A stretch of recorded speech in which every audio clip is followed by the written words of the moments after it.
Attention! Mind your ears! Now there'll be an explosion.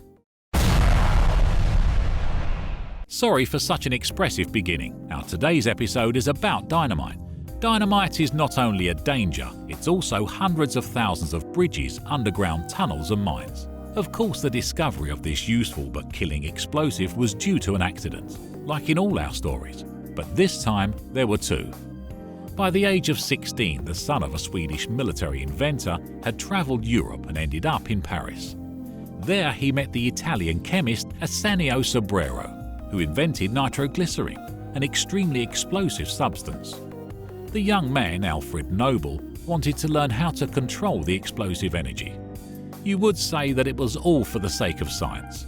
Not only, Nobel was a great businessman. He knew how much money he could make from an efficient explosive.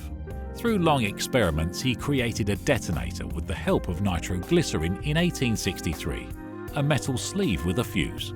Soon, nitroglycerin workshops began to spread in Sweden. But now and then there were explosions.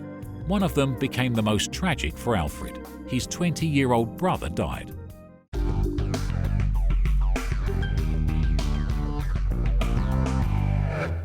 Nitroglycerin was mixed with various substances to reduce the deadly danger. Nothing produced results. Once during transportation, one of the bottles with nitroglycerin cracked, and the contents poured out onto the limestone. A mixture was formed. For the sake of interest, Nobel checked it. Incredible! It was safer than gunpowder and 5 times as powerful. That's why it was called dynamite, from the Greek power. Within 8 years, Nobel opened 17 factories producing dynamite. To keep the primacy, dynamite had to become even more powerful. And a lucky chance turned up for Nobel the second time. While conducting experiments, he cut his finger with the glass of a broken bowl. The wound was treated with collodion, an adhesive flammable solution. The chemist suggested that the substance could enhance the properties of nitroglycerin. He was right. Soon he made a new explosive, gelignite. It was perfect dynamite.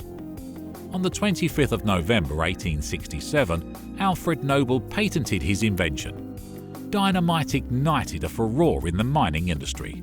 He bought all the patents for the inventions that could compete with him and delayed the development of explosives for as long as 20 years. Yet, if you don't take risks, you can't have 2 great accidents in one life.